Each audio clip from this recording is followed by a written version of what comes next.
This is the On All Cylinders podcast, powered by Summit Racing. Your host for today is Summit Racing's Paul Sokolis, with special guest, Bonneville Salt Flats racer Michael Callahan. Here we go.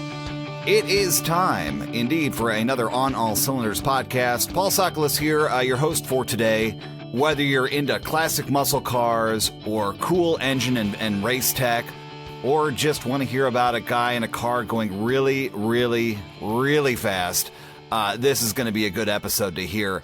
Joining me is a gentleman I met just at a local car show, and he has a fascinating story to tell. Michael Callahan, thank you for taking some time out of your busy day to talk to us. You know, I get to talk about Bonneville in my car. Don't get much better than that. Well, that seems like a pretty good place to start then. So why don't you tell us about your ride? The car I own is a 1969 Mercury Cyclone Spoiler II, which is a NASCAR version. It's very similar to a Torino Talladega, even though it has different sheet metal up front. But it does have the extended front end and a modified rear bumper in the front. And it's got the rolled rockers on the side. So it's definitely the NASCAR version, the one they had to make so NASCAR would approve it so they could race it on the track. It's very similar to the one you'd see like Cale Yarborough drive, number 21 Cale Yarborough on that Mercury. Now, if you're hearing this and you want to go check this car out for yourself, just go to OnAllCylinders.com, type in Cyclone into the search bar, and the feature article we wrote on Michael's car should pop up in one of the top results. But getting back to the Cyclone, it's a rare version of an already rare car, yet you've done some key performance modifications with a specific goal in mind, correct? Definitely. Originally, all the Mercurys were made with a 351 Windsor automatic shift on the column, bench seat. They were all the same, and they only built them to get NASCAR to approve them. When I purchased my car about 7 years ago, it had a 1970 351 Cleveland 4-barrel engine in it and a 4-speed top-loader transmission. It was that way when I got it. And it's also, all the Mercury Cyclone spoilers came in 2 color variations, red and white on the bottom for Cale Yarborough and blue and white on the bottom for Dan Gurney. So they were one way or the other. That's the only difference between all the cars was the color scheme. Now mine is a Dan Gurney edition, but it's been repainted black. About 35 years ago, the car was painted and the engine and trans swapped by a California hot rodder named Lou, which has recently passed away. He's a friend of mine, was a friend of mine. And he told the story one day he drove over to Dan Gurney's house and he had him sign the spare tar cover in the trunk. And of course, it's still with the car. And now I say every time I drive the car or race the car, there's a little bit of Dan and a lot of Lou going with me. Not only is that a really wonderful sentiment, that's just an amazing history of that particular car. Now, did you go out looking for a Mercury Cyclone Spoiler II, or did the car kind of find you? Well, I was kind of between hot rods, and I was looking for a car that I could take to Bonneville. And I seen this car on eBay, and it had, pretty much the bones I needed. It had a good Cleveland 4-barrel, so it run good on the big end. It had a 275 Detroit locker in it, and it was for 1969, it was an aerodynamic car. So I made a deal with the owner, and I ended up flying out to California and driving the car back to Cincinnati. Made it back. That was the big news there. Spent 2.5 days in the car, and I made a lot of notes. So I had a lot of work to do to it when I got home to do some upgrades and make it my car. So astute listeners might have heard the B word back there, Michael, Bonneville. And we've been kind of tap dancing around the topic a little bit already, but you've taken this car to Bonneville before, and you plan to take it back. And what's even more fascinating is that you're keeping it all a pretty comfortable street legal car in the process. So let's talk about that. Well, there's a story behind it, but basically what I decided to do a couple years ago was to try and run 200 miles an hour on the Bonneville Salt Flats with my 69 Mercury. And it is a, street legal street cars. It's not a race car. The story how I got to that point, well, that's a story. Well, I couldn't help but notice that we both have microphones in front of us. You want to share that story? Because I think it's going to be pretty interesting. Sure. I've been out to Bonneville 7 times in the last 11 years, raced there 5 different times. The first 2 years I went out in a different car than this Mercury. It's before I had the Mercury.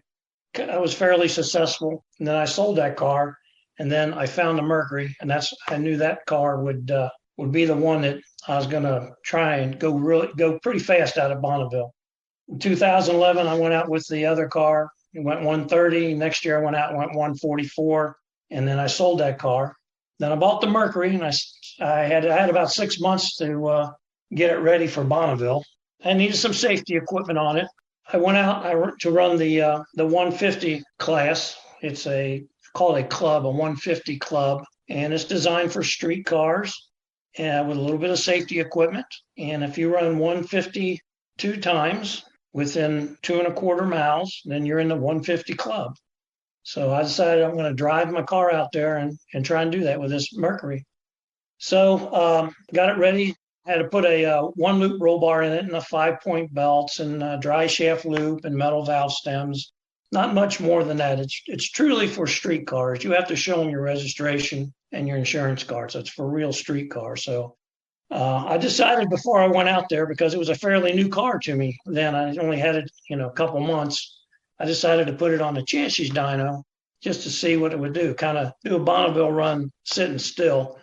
And it's a good thing I did, because when we ran it up on the dyno, it would only run like 132 miles an hour.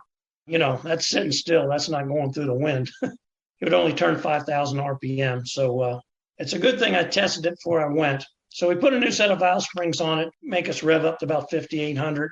And then I needed bigger diameter wheels in the back, TARs. So I had to go to 16-inch wheels. So I got out the old Summit catalog, picked out some black steel Krager wheels. And then I ended up, with 27-inch diameter TARs. And I had like 24 and a half on it. Those made quite a bit of difference. I took off for Bonneville. I drove out there by myself. Of course, when I got on the other side when I got into Illinois, the car started dying on me. I fought that all the way out there. Some kind of heat, vapor, fuel lock thing. And I just kept trying to fix it as I drove out there. And I never did get to the bottom of it on that trip. But the only way around it was every time I stopped, I opened the hood on the car, let the heat out, and I made it there and back. And then I came up with a fix for it later. I made it out there and ended up going 154 miles an hour. So I got in the 150 club, and that was in 2016. And the best part is I made it home. 2017, I was on a Hot Rod Power Tour, and the car was featured in November 2017 Hot Rod Magazine, which was pretty cool. I've been reading Hot Rod magazines my whole life. I don't take that lightly. Drove the car out there and went 154. Then I decided I was going to go back out in 2018 and see if I could go any faster. I kept the same engine, transmission, and everything. But I did do some aero upgrades. When I went out there, I took the wipers off, the mirrors off. I put a small belly pan on it underneath the car to help keep the air from going up underneath the hood.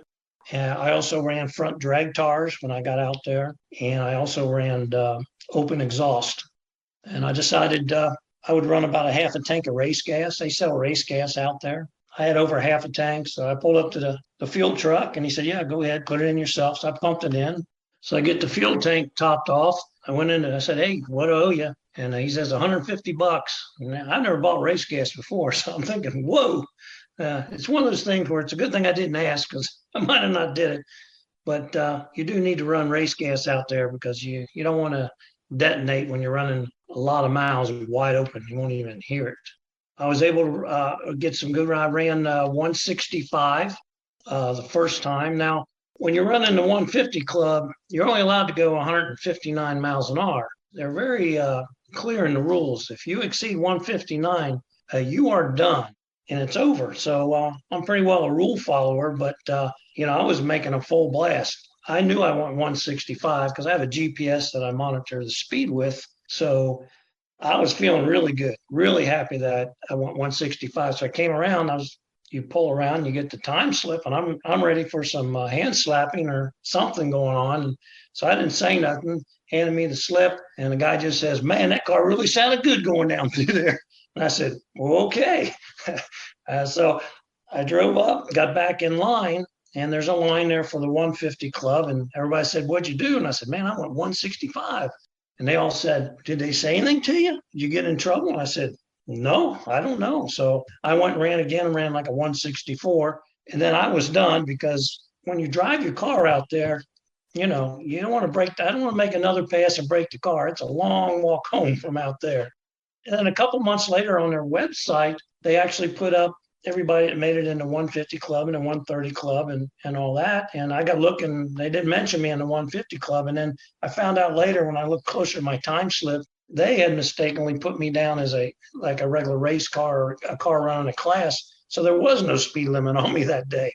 So it worked out, but I always get with the 150 guys that I did set the record in the 150 class at 165. The funny part of the story is I get back and then 2 weeks later, I drive the car from Cincinnati up to Dayton. They have a big cars and coffee once a month, and it's huge. They run 800 to 1,000 cars there. Biggest one in this area for sure. So I'm there and people are coming up and I always have I have a picture of my car sitting on the salt flats. So they know the car's been there and I've raced it. And I hate to hear this question because it's not good for me. This one guy, after hearing my story, he says, well, what's next? And I'm thinking to myself, I said, what's next? Are you kidding me, man? I just 2 weeks ago was sitting out there on the salt flats running 165. I drove it out there, drove it back. Hey, man, let me have a little bit of time to bask in my glory. But no, he had to ask that question, what next? And that puts that in my head. So I started thinking, what is next for me with this car? I'm not the kind of person that would go back out there and keep running a 150 club and running the same speeds. Once I do something, I'm ready to move on. That's when I started to get the idea that I wonder if I can go 200 on the salt with this car. Can I do it? Can I do it with my resources or with my skills? I'm setting the bar very high. I always kid and say, if I want to do something easy, I'd climb Mount Everest because there's a lot more people that have climbed Mount Everest than been able to go over 200 at Bonneville Salt Flats. But it's a big commitment. It was like a two-part story for me. The first part was because my car is a real street car, I had to modify it and put a lot of safety stuff on it. I couldn't go any faster at Bonneville without upgrading a lot of safety on my car. So that was a commitment.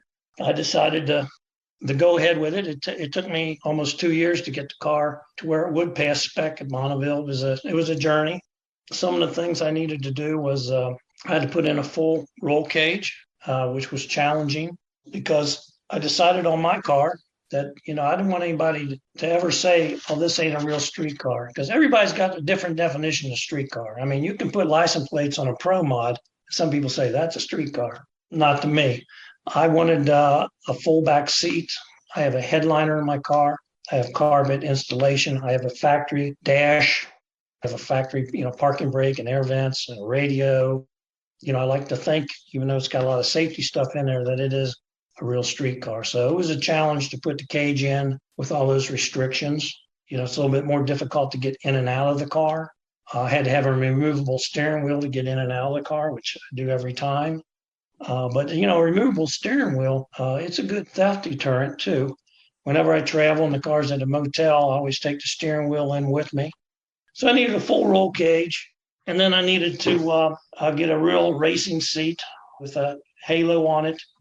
Aluminum. It's a really nice one. I found one that's Bonneville approved. It has to have special SFI 45, foam on the sides by your helmet. But when I purchased the seat, I had it custom made where the halo bolts on and off, because with a halo on, you cannot drive it on the street because you don't have your peripheral vision. So obviously I unbolt mine for street use. I can bolt it on when I race. I need a full door net, which, has to be custom made to fit the cage. A full, far suppression system had to be put in, which I did. You have to have safety film on both sides of your glass. And the big thing I had was, because my car, 69 Mercury Cyclone, does not have a frame around the window. So that glass in the doors cannot be glass. It needs to be polycarbonate or Lexan plastic, whatever you want to call it. So I decided the way around that was, there's no way I'm going to have a fixed window, because you can't drive that car down the street without the windows down, because you don't have any air conditioning, obviously. So I took the glass out. I took it up to a place in Indianapolis, and they copied the curvature and the size and polycarbonate. And then I brought it home and I bolted it on some tracks inside the door. And now my window rolls up and down like a regular window, only it's polycarbonate. And then I had to come up with a brace because the window has to be braced or else it'll blow in or out. Made a real nice brace that bolts on the inside of the door, kind of frames around the window. The window can roll up into this frame. It works really well. So everything I was doing had to be, to the rule book, but it also had to be configured in a way I could get in it and drive it whenever I wanted to on the street, because I never wanted to lose the street ability. Last thing I wanted to do is have a car that go out there and run fast at Bonneville and then sit in the garage for the next 12 months and couldn't drive it. I want the drivability part of it. So over the course of a year, slowly put everything together. And then in 2020, which was COVID year, there was nothing going on in the automotive world. I mean, everything got canceled except one thing, Speed Week at Bonneville. Everything else was canceled. So I decided, okay, I haven't really did anything this year with the car. I said, I'm going to get in that old Mercury and I'm going to drive it. Again, it'll be the third time I've driven it out to Bonneville. I'm not going to race it because even though I had the cage in, the seat in, I didn't have it ready. So I decided I'm just going to go out there and check out Speed Week. They run 3 times at Bonneville. First week in August, that's Speed Week. That's a big one, the most cars, the most spectators. And then the second one is the first week in September, and that's called World of Speed. And that's the one I usually run at. It doesn't have hardly any spectators. It has about half as many cars as Speed Week, but it's a lot more laid back, and you can actually get in more runs there. And the good thing about World of Speed is that's where they have the 130 Club and the 150 Club that I had participated in over the years. Where you can take a real street car and you get to race it down to Bonneville Salt Flats. And that's how I got started. That's how I got what they call salt fever. That's a nice one. And then the third time they race is the end of September, the 1st October, called the World Finals. Again, it's a small meet just for race cars. So anyway, I decided I'd never been to Speed Week. I need to at least go check it out because I do plan on running there someday. So I drove the Mercury out there, and even though I didn't race, there wasn't a whole lot of people there because of COVID. Your racers from Canada couldn't even get down, or from other countries that usually come, they couldn't even get in the country at that point. I went out there and I met a fellow named Tony Thacker. This guy's a real California hot rodder. He's been around. He's set records at Bonneville, so it was good to meet him. I met Evan Perkins out there. He was the editor of Hot Rod Magazine. And he at that time worked at Holly. So I mentioned to him that, I'm going to need a bigger carburetor for my plans in the future. So that was good. And then I remember these guys coming over to me and looking at my car. I said, hey, when you get a minute, will you bring your car over to the Speed Demon? George wants to look at your car, George Petit. I know who George Petit is. Everybody does. Besides being a very successful and very fast racer at Bonneville, he's a Ford guy. He's got a lot of big collection of Fords and stuff like that. So that's pretty cool. I drove the car over there and met George, and we talked about my car, and it was worth it. It was a good road trip, as they say. The next time I decided I was going to go back out next year, and that was 2020, 2021. Now it's 2021. I'm going to go back out to Bonneville. I decided that 21 I was going to run again at the World of Speed.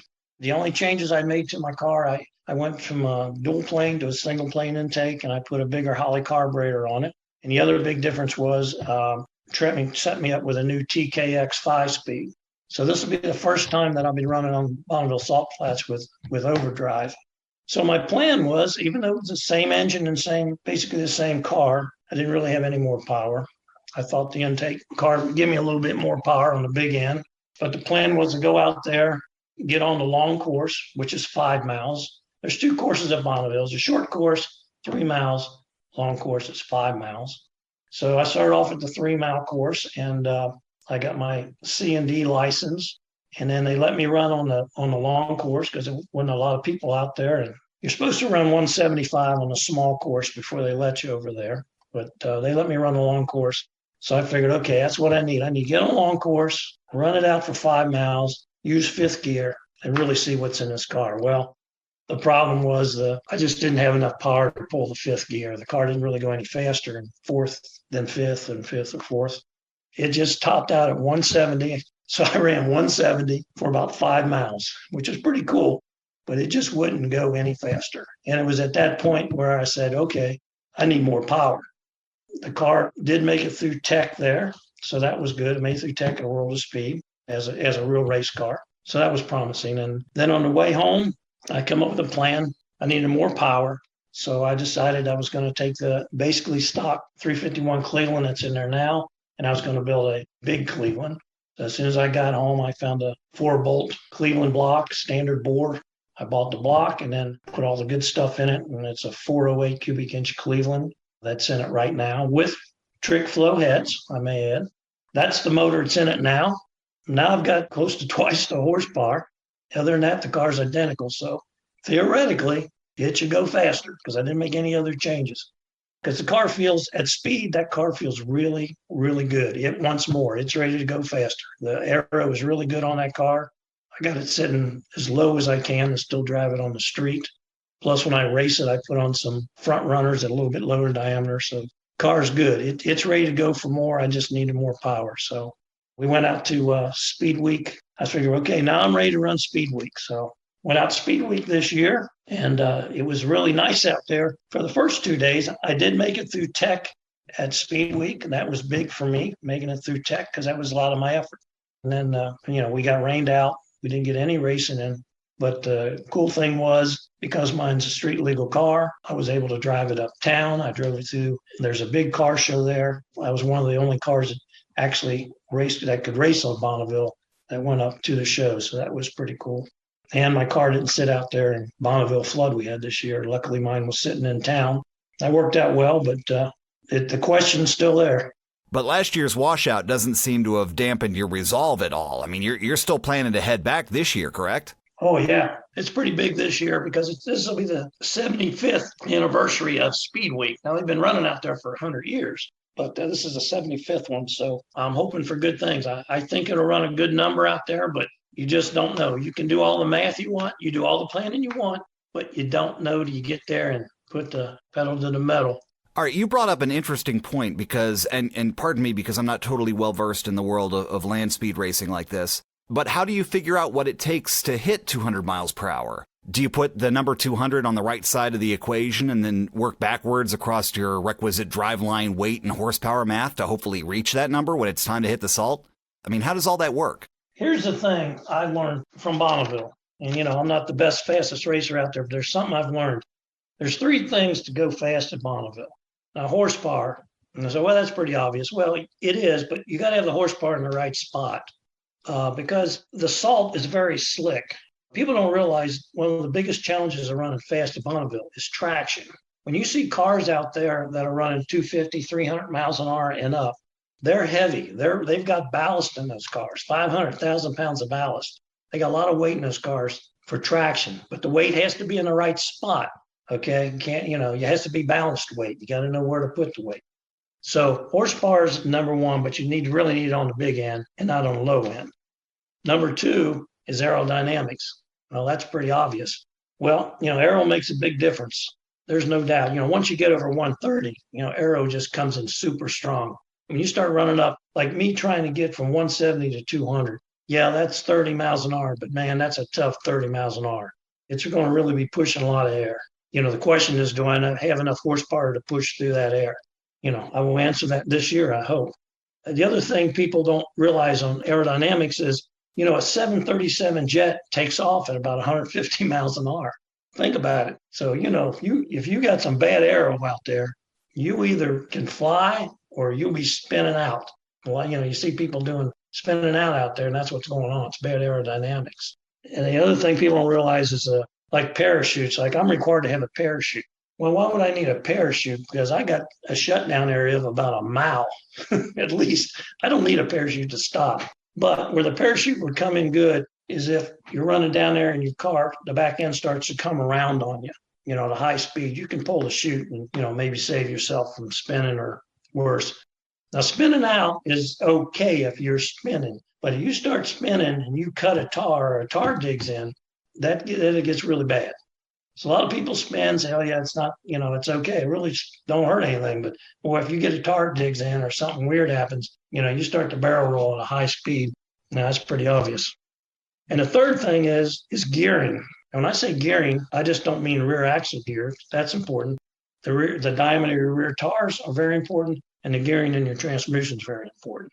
In my opinion, if you have the horsepower, aero, and your gearing good, you can be successful out there, in my experience. Pretty sure you mentioned it earlier in this interview, but refresh my memory. What rear end gearing are you running? I run a 275 Detroit locker, but 275 is a gear, and it works well because I drive it on the street. I don't switch it out, and I can run it out there. I do have a 250 pumpkin. That's for Plan B, not this year.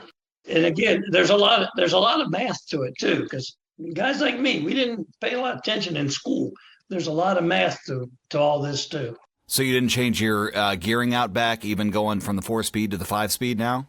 No, I don't think I need to. Here's one problem with a 275 gear like I got and 27-inch diameter tires. When you come to a stop sign, a red light, and you take off, I'm right on the verge of having to slip the clutch. It's okay, but it's great to run down the interstate with it, but I don't think I can run a lower gear with that tire anyway on the street without slipping the clutch. Okay, that makes me kind of want to reinforce a point you had made earlier. Yes, this is a street legal car, but there's really no need for air quotes because you drive this thing a lot around town, which is amazing, especially when you consider that in the context of your quest to hit 200 on the Salt. But it does make me want to kind of ask the question again in maybe a roundabout way.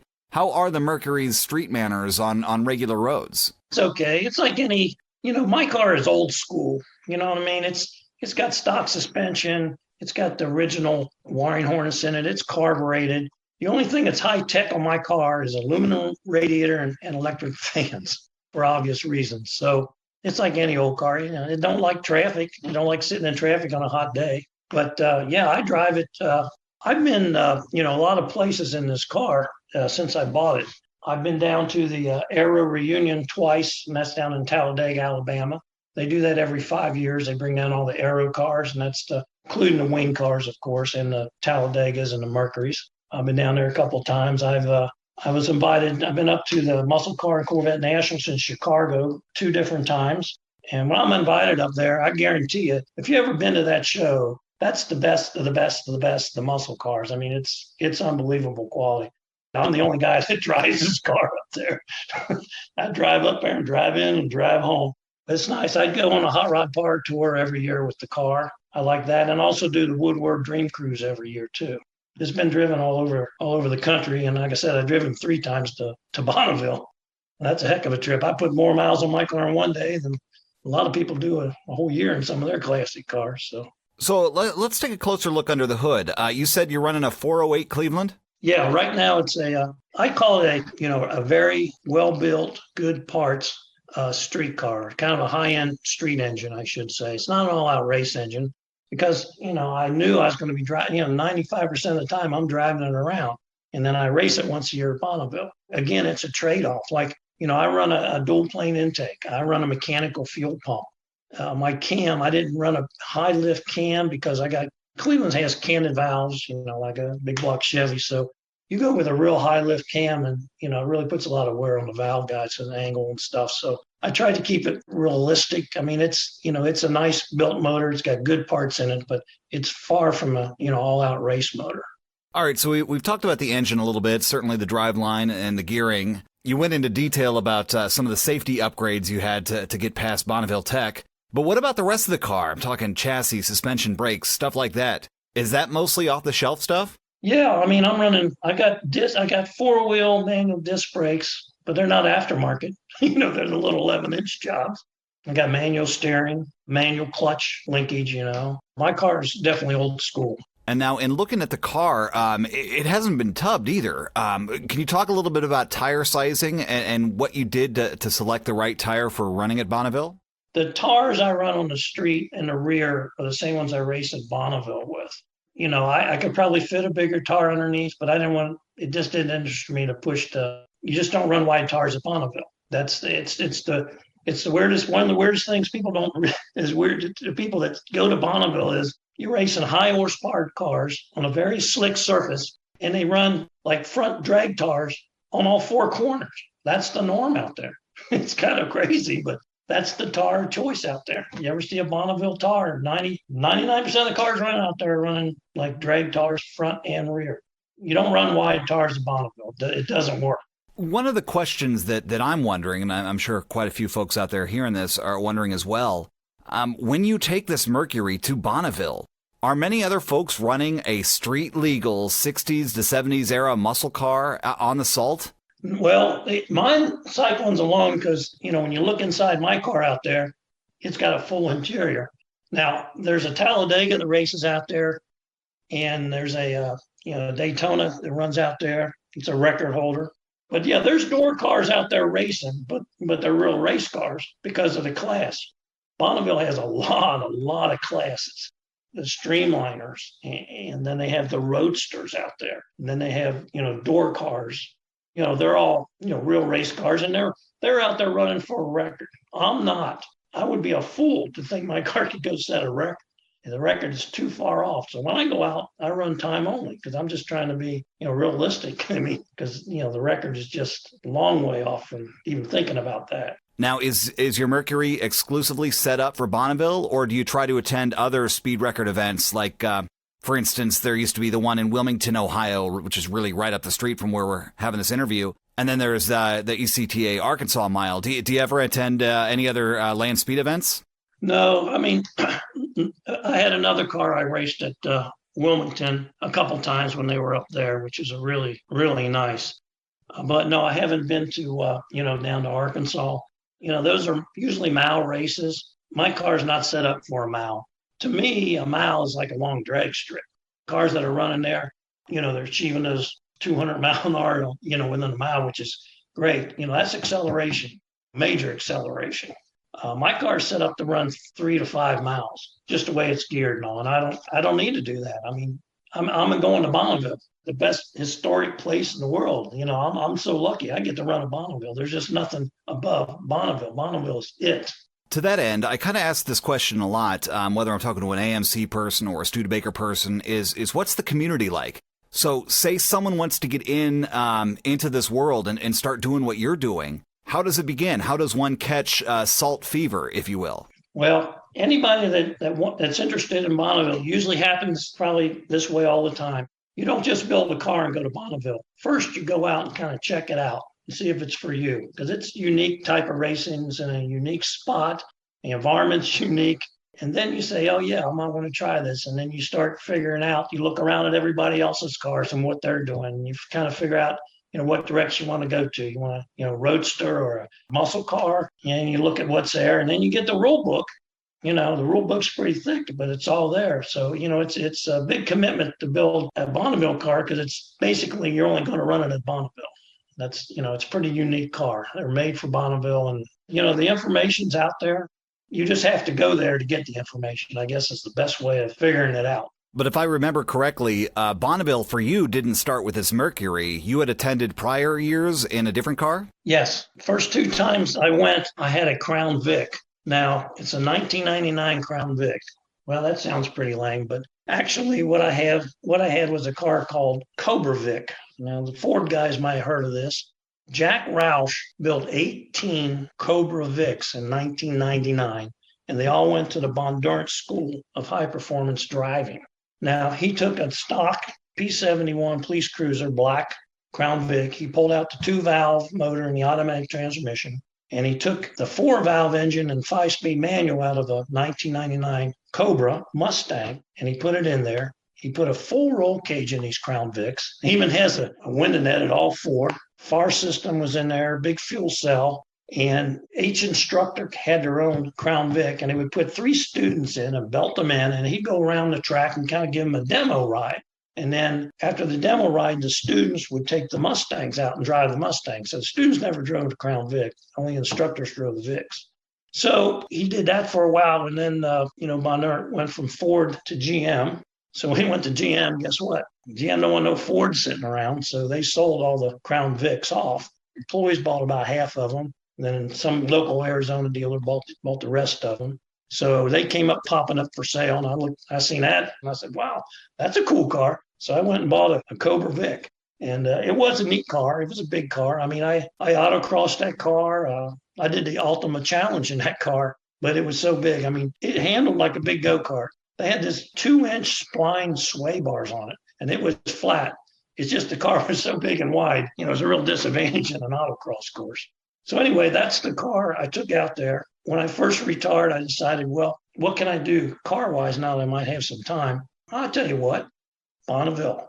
Never been there, but I've always seen pictures in, Hot Rod Magazine, the car sitting on the salt flats. I always thought that was cool. So I started looking into it and I'm thinking, well, I'll go check it out. And then I got looking, in September at the World of Speed. Well, I can take a street car out, my car out, and I can race it on the salt flats. I said, there you go. That's me. So I remember getting in the car and, never been out there. I got in the car and I was just got in the state of Indiana, which is only like 20 miles from my house. And I'm thinking, well, what am I doing? I'm driving all the way across the country to race. I don't know what I'm doing. But I went and did it. And I ran the 130 club, which is where you run for 1 mile. Went 130 and went 130.5 or something 2 times. So I got in the 130 club. I'm thinking, oh, I like this. I'm thinking, well, then I looked at it, so how's it 150 club? Well, the 150 clubs, I can run 2.25 miles. And I'm thinking, well, if I can run 130 in 1 mile, I can surely run 150 in 2.25 miles. So I went back out the next year and faced up to the reality that I really didn't know what I was talking about because the Crown Vic only went 144. It topped out at 144, and that was it. I mean, that's when I learned a hard lesson, the horsepower and aerodynamics and gearing. I just didn't have it together. That was a long drive home because to me, I was a failure. I couldn't get in the 150 club. Got home and I just tried to think of, make some changes to it. And then I had an opportunity to sell the car. So I ended up selling the Crown Vic. And then that's when I ended up getting the Mercury and then going back out with the Mercury. You kind of already touched on this, but just so I'm clear, and if you're out there listening and want to dip your toe in the proverbial waters of Bonneville, is your recommendation then just for folks to go out and attend one of the events? Go check it out or go out, to the second running, the World of Speed, and take your street car out and get the race, run it on the salt. Watching is good. Racing is even better. I mean, that's where you got to start. No doubt about it. A couple of things on Bonneville. Everybody's heard of Bonneville, but very few people have been there. But I'm going to tell you what, I talked to a lot of people. And almost everybody I talked to said, boy, that's on my bucket list. I want to do that someday. So there's a lot of people that want to do it, but, it is a commitment. It's a long way to go.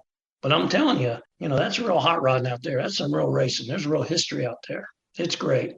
People ask me questions. And one of the questions people ask me is like, where is it exactly? Well, it is off of Interstate I-80. Right off I-80 on the Utah-Nevada border. It's 100 miles west of Salt Lake City, and it's near a little town called Wendover. So, and then people say, well, where do you stay out there? Well, there's nothing between Wendover and Salt Lake City. Absolutely nothing. There's 100 miles of nothing. But the town of Wendover is an interesting little town because part of it's in Utah and part of it's in Nevada. And there's even a line just painted across the street that says Utah and Nevada. On the Nevada side, they got about 5 big casinos and a lot of hotel rooms. So there's a lot of hotel rooms out there to stay at in this little town of Wendover. And also, there's a camp. You can camp right next to the salt, really near the salt flats. There's free camping all over, and a lot of people camp there. Some people into camping, some people want a hotel room. So it gives you some options. The other interesting thing is the time zone changes right there at that line between Utah and Nevada. So if you're staying in Nevada and you're racing Bonneville Salt Flats, well, your phone might have kicked over an hour because that's where the Mountain and Pacific changes. Time zone changes right there. That screwed a lot of people up. So, and I kind of told you when it runs, they run 3 times a year. All the same rules. The same rules and the same thing. You set records at all 3 the same. Now, I have to ask this, and I'm sure it's a question that you get often, but what's it like? What's the salt like? What's it like racing on a surface that's not, dirt, tarmac, or even sand? Well, I guess it's like being on the moon, but of course I've never been on the moon. So that's what a lot of people say. It's the one place where you can actually see the curvature of the earth. There's just salt. It's actually table salt. There's 30,000 acres of table salt. Because you can pick that salt off your finger and taste it. It is salt, the same salt you put on a hamburger. There's nothing out there. There's no buildings. There's no stands or anything. Anything you want, you got to bring with you. And then when you leave, you leave. It's a very interesting place. But what's it like to race on the salt, specifically at speeds in excess of 150 miles per hour? Well, I'd mentioned before the biggest challenge is probably the traction. And of course, the conditions change all the time. I've been out there when it's been dry and conditions have been good. I've been out there when it's been wet and conditions not so good. So year to year it changes, but it can change day to day. It can be good in the morning and not so good in the afternoon. So you're also fighting the environment out there when you race. And it's the one form of racing where weight is a good thing, but you got to have it in the right place, of course. In my opinion, as far as the racing on the salt flats, the best salt conditions would be similar to racing on wet blacktop. Okay, so think of that. So when the conditions are the best that they can be, I think it's very similar to racing on wet blacktop. It's like running 200, 300, 400 miles an hour on wet blacktop with tires about 4 inches wide with no tread on it. So it's a challenging environment out there, especially when you see these little roadsters with 2,000 horsepower motors in them. They're a handful. You do the short wheelbase, narrow wheelbase, they're a handful. It's a lot easier to do it. That's one reason I picked my car, because the longer the wheelbase and wider the wheelbase, the more, control you have over it in those slick conditions. Well, thank you so much for that insight. Whether you plan to go to Bonneville or not, it's just interesting to hear about stuff like that. And thank you, Michael, again, just for the time. I'm hearing both about your awesome Mercury Cyclone Spoiler II, but just Bonneville in general. Land speed racing really is a topic that I think a lot of gearheads would really find interesting. So good luck with your quest for 200 miles per hour. We will certainly be watching closely. Thank you again, and enjoy that Mercury. Thank you very much. This has been the On All Cylinders podcast, Powered by Summit Racing. Check out new episodes coming soon at OnAllCylinders.com. OnAllCylinders.com. Thanks for listening. See you next time.